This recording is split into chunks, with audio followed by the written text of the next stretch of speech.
She said, "Your life will be empty without children." I stayed quiet until I couldn't anymore.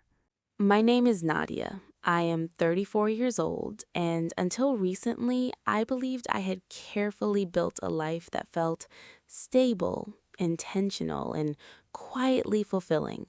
A life where every choice I made came from a place of clarity rather than pressure, and where my days followed a rhythm that I genuinely enjoyed, starting with slow mornings, a cup of coffee by the window, and ending with evenings spent reading or visiting my sister and her children, moments that gave me warmth without making me feel trapped. But everything began to change on what seemed like an ordinary Thursday morning in a marketing office in Casablanca, where the soft clicking of keyboards, the low murmur of conversations, and the predictable structure of deadlines had always made me feel grounded, safe even, as if nothing truly disruptive could happen in a place so routine and controlled. That sense of calm did not disappear suddenly, but instead began to crack slowly, almost invisibly at first. And the source of that shift was not a major event or a dramatic conflict, but a person, a colleague named Samira, who was 45 years old and had worked in the company long before I arrived. Someone who was known by everyone for her strong presence, her loud laughter, and her tendency to speak freely about everything, especially her personal life, as if there were no boundaries between what should remain private and what could be shared openly. And when I first met her 6 years ago, I remember thinking she was warm and welcoming, the kind of person who made a new employee feel less alone by immediately starting conversations, asking questions, and showing interest, even if that interest sometimes felt a bit too intense. At that time, she had just gone through a difficult period in her life, although I did not know all the details yet. And she often spoke about her daughter, showing pictures on her phone with the kind of pride that seemed to define her identity, saying things like, "She is my whole world," or "Everything I do is for her." And while I respected that deeply and even admired her dedication, I also noticed how frequently she returns to that topic, how every conversation somehow circled back to motherhood, as if it was not just a part of her life, but the core of who she believed she was. And although I listened politely and responded kindly, I did not feel the same connection to that idea. Not because I disliked children, but because I had chosen a different path, one that felt equally valid to me. The first time she asked me the question, it felt simple, almost expected, the kind of question people ask without thinking too much about it. "Do you have children?" she said one morning while we were standing near the coffee machine. And when I answered no, she immediately followed with another question. "Do you want any?" And I remember pausing for just a second, not because I was unsure, but because I knew from experience that this question rarely ended with just one answer. And still, I replied honestly, calmly, "No, I don't," hoping that my tone would make it clear that this was not a temporary thought, but a decision I had already made peace with. She laughed lightly, not in a mean way, but in a way that felt dismissive, as if I had just said something naive rather than something intentional. And she told me, "You will change your mind," with a confidence that caught me off guard, because it was not presented as an opinion, but as a certainty. And although I smiled politely and let the conversation move on, something about that moment stayed with me, a small discomfort that I could not fully explain because it was subtle, almost invisible, yet it carried the feeling that my words had not been taken seriously. Over time, that single moment turned into a pattern that repeated itself in different forms, sometimes during casual conversations, sometimes during team lunches, sometimes even in meetings when the topic had nothing to do with personal life. And each time she found a way to bring it back, asking again, suggesting again, insisting in a tone that was often disguised as concern or advice, telling me that I would regret my decision, that time was not unlimited, that life without children lacked something essential. And while I continued to respond calmly, choosing not to escalate the situation, I could feel the weight of those repeated conversations building inside me, not because of what she said exactly, but because of what it implied, that my life choices were incomplete, that my happiness was temporary, that my understanding of myself was somehow flawed. What made it more difficult was the setting itself, an office where professionalism was expected, where direct confrontation felt inappropriate, and where maintaining a peaceful environment often meant choosing silence over conflict. And so I adapted in small ways, changing my lunch schedule, shortening conversations, avoiding situations where I knew the topic might come up again. But avoidance has its limits, and no matter how carefully I navigated my day, there were always moments where our paths crossed, moments where the same question returned like an echo that refused to fade.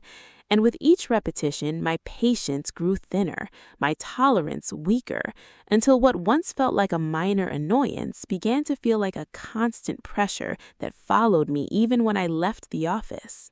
One particular afternoon marked a shift, a moment where the situation moved from uncomfortable to truly overwhelming. And it happened during a team lunch at a small restaurant not far from the office, a place we often visited because it was quiet and familiar, where conversations usually stayed light and friendly. But that day, as we were sitting around the table sharing stories, Samira suddenly turned the attention toward me once again, making a joke about how I was still avoiding motherhood. And although she laughed, expecting others to join her, the reaction was different this time.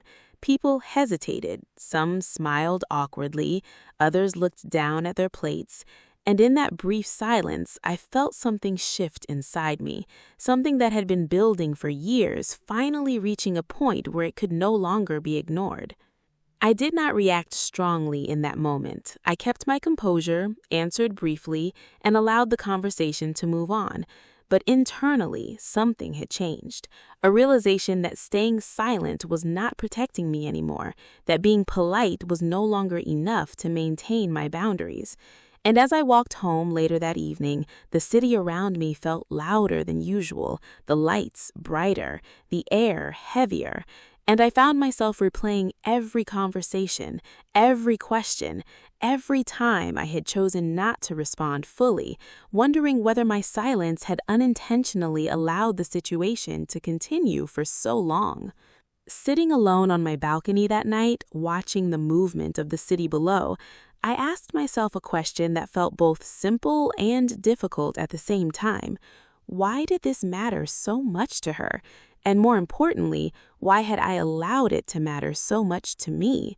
And the more I thought about it, the more I realized that this was no longer just about a question. It was about respect, about being seen and heard as an individual capable of making her own decisions, and about the quiet but powerful impact that repeated words can have when they slowly begin to challenge your sense of self. And in that moment, I understood something clearly. Sooner or later, this situation would reach a breaking point, and when it did, I would not be able to respond the same way I always had. The shift I'd sensed the night before did not take long to reveal itself, because the very next morning, the office atmosphere already felt slightly different to me. Not because anything visible had changed, but because I walked in with a new awareness, a quiet decision forming somewhere deep inside me that I would no longer respond the same way if the situation repeated itself. And although I did not yet know exactly what I would say or do, I could feel that my usual calm silence was no longer an option I could rely on without losing a part of myself in the process. The morning started normally enough. Emails, meetings, small conversations near the coffee machine. And for a brief moment, I almost believed that maybe things would settle on their own, that maybe Samira would finally let the topic go. But that illusion did not last long, because around midday, during a casual discussion between a few colleagues about weekend plans, travel, and family visits, she once again found a way to bring the focus toward me. And this time, her tone was slightly different, less playful and more direct, as if she had grown impatient with my consistency. as if my unchanged answer had become something that bothered her personally. "So, Nadia," she said in front of everyone, her voice clear and confident, "are you still saying you don't want children, or have you finally started thinking seriously about it?" And although the question sounded simple, the way she asked it carried something heavier, something almost challenging, as if she expected me to justify myself. And in that moment, I felt all the previous conversations, all the repeated questions, all the small dismissals gathered together into one single pressure point that was impossible to ignore any longer. I answered calmly at first, the same way I always had. "Yes, I'm still sure." But instead of letting it end there, she leaned forward slightly and added, "You say that now, but what happens when it's too late? What happens when everyone around you has a family and you are left alone?" And that sentence, more than any before, struck something deeper inside me. Not because I believed it, but because of the way it was said, like a prediction of failure, like a warning that my future happiness depended on following the same path she had taken. And suddenly, the conversation no longer felt like curiosity or even advice. It felt like pressure, like judgment wrapped in concern. The room grew quieter, and I noticed how the others reacted differently this time. Some avoided eye contact, others shifted uncomfortably in their seats, and one of my colleagues, Yusuf, tried to change the subject by joking about travel plans. But Samira did not let it go.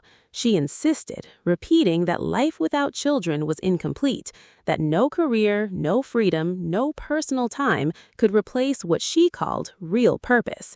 And as she spoke, I could feel my patience slipping away. Not in an explosive way, but in a slow, controlled realization that I had reached a limit I could no longer ignore. But what made that moment even more intense was something unexpected that happened shortly after. Because later that afternoon, I received an email from the HR department inviting all employees to attend a short workshop about work-life balance and personal well-being. And although it was meant to be a general session, the topic felt strangely relevant, almost ironic given everything that had been happening. And when we all gathered in the conference room, I found myself sitting just a few seats away from Samira, aware of her presence without even looking at her. During the workshop, the speaker talked about respecting personal choices, about how different people define happiness in different ways, about how assumptions can harm workplace relationships without people even realizing it. And as I listened, I could not help but feel that every sentence applied directly to my situation. And for a brief moment, I wondered if Samira was hearing the same message the way I was, if she was recognizing herself in those examples. But when I finally glanced in her direction, her expression was neutral, almost distant, as if none of it connected to her behavior at all. At one point, the speaker asked a question to the group. "Have you ever felt judged for a personal decision that doesn't affect your work?" And without thinking too much about it, I raised my hand, my heart beating slightly faster as I spoke in front of everyone, describing in general terms how repeated questions can sometimes feel like pressure rather than curiosity, how being constantly asked to justify a personal choice can become exhausting over time. And although I did not mention any names, I could feel the weight of the moment, the subtle tension in the room, the awareness that this was no longer just a private issue, but something that had now entered a more public space. After the session ended, several colleagues approached me quietly, some expressing support, others sharing their own experiences with similar situations, which made me realize that I was not alone, that many people had faced different forms of the same pressure, whether about marriage, children, career paths, or lifestyle choices. And for a moment, that gave me a sense of relief, a feeling that maybe speaking up had been the right thing to do, even if it felt uncomfortable at first. However, the situation did not calm down the way I expected, because instead of reflecting or stepping back, Samira seemed to react in the opposite direction, becoming more distant but also more tense. And the following day, the tension between us became impossible to ignore when she confronted me indirectly in front of another colleague, saying in a sharp tone, "Some people like to play the victim when they don't want to hear the truth." And although she did not say my name, the message was clear. And that moment marked a turning point, because now the situation was no longer just about repeated questions. It had evolved into something more personal, more complex, something that involved pride, misunderstanding, and emotions that had been building on both sides for too long. That same afternoon, another unexpected event added even more pressure to the situation, because our manager announced a new team project that required close collaboration between several employees, including both me and Samira, which meant avoiding each other was no longer possible. And as we sat together to discuss the project's details, the tension was almost visible, every sentence careful, every word measured, as if we were both trying to maintain professionalism while silently carrying everything that had not been resolved between us. In that moment, I realized something important, something I hadn't fully understood before, that conflicts like this don't disappear on their own. They evolve, they grow, and if they are not addressed properly, they find new ways to surface, often in more complicated and uncomfortable forms. And as I left the office that evening, I could feel that the situation was reaching a new level, one that would require more than silence, more than politeness, something deeper, something honest, even if it meant facing truths that neither of us was fully ready to confront. The days that followed felt heavier than anything that had come before, not because of open conflict, but because of the silence that replaced it. A silence that carried tension, unspoken thoughts, and a strange kind of distance that made even simple interactions feel complicated, especially now that Samira and I were working together on the same project, which forced us into the same space, the same conversations, the same decisions, but without the ease that used to exist before everything changed. And although we remained professional on the surface, there was something underneath, something unresolved that neither of us had yet found the courage to address directly. At first, we communicated only when necessary, keeping our exchanges short, focused strictly on work, avoiding eye contact whenever possible, as if both of us were trying to protect ourselves from reopening the situation.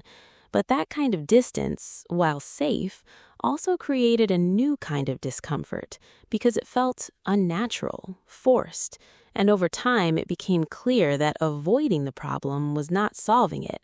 It was simply delaying something that needed to happen eventually. The turning point came unexpectedly one evening when most of the team had already left the office, and I stayed behind to finish a report that had to be submitted the next morning. The building unusually quiet, the lights dimmer than usual.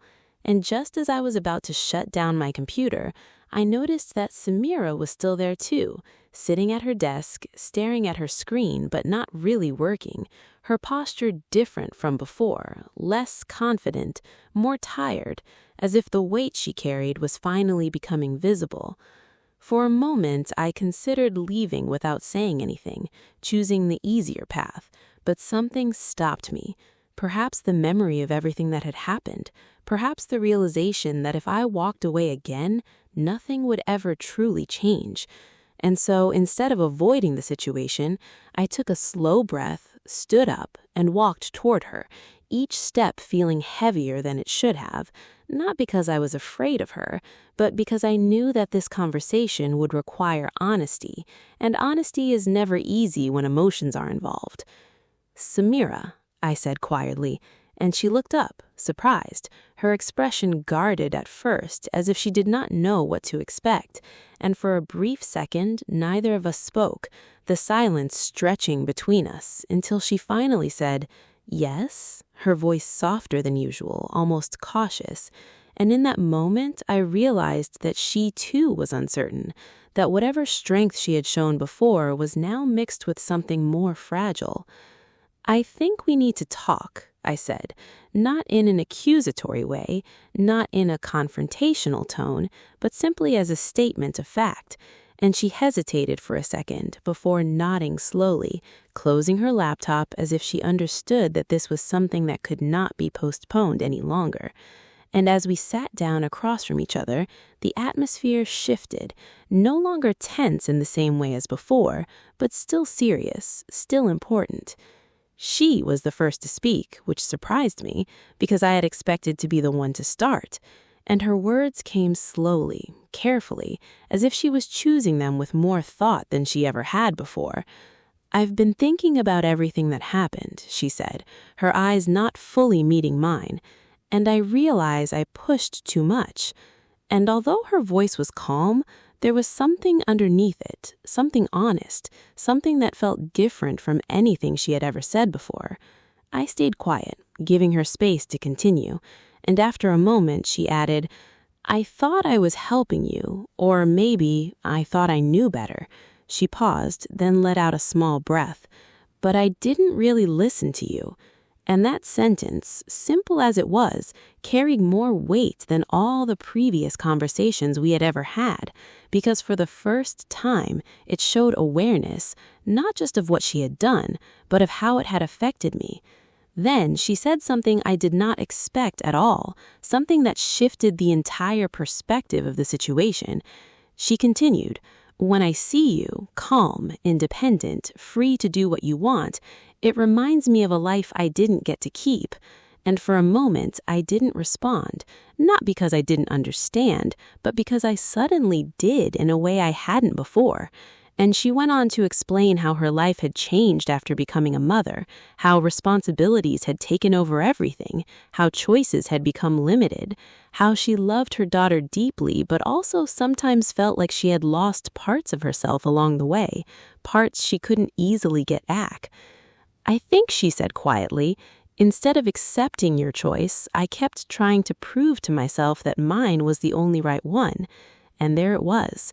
The truth that had been hidden behind all the questions, all the comments, all the pressure. Not judgment, not control, but something more human, more complicated. A mix of regret, pride, love, and comparison that had slowly turned into behavior she did not fully understand herself. I listened without interrupting, and when she finished, the silence between us felt different, no longer heavy or uncomfortable, but open, as if something had finally been released.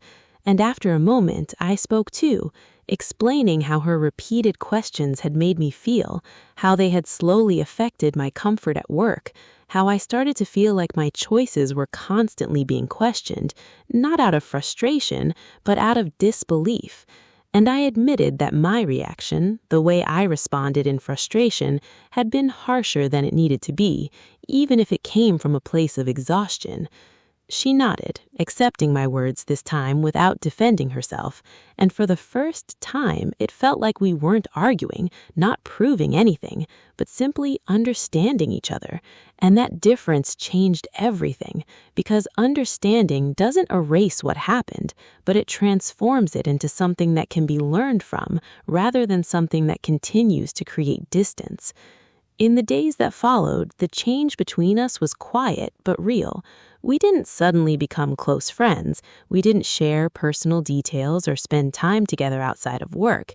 But there was something new, something steady, a mutual respect that replaced the tension, and more importantly, a clear boundary that was no longer crossed.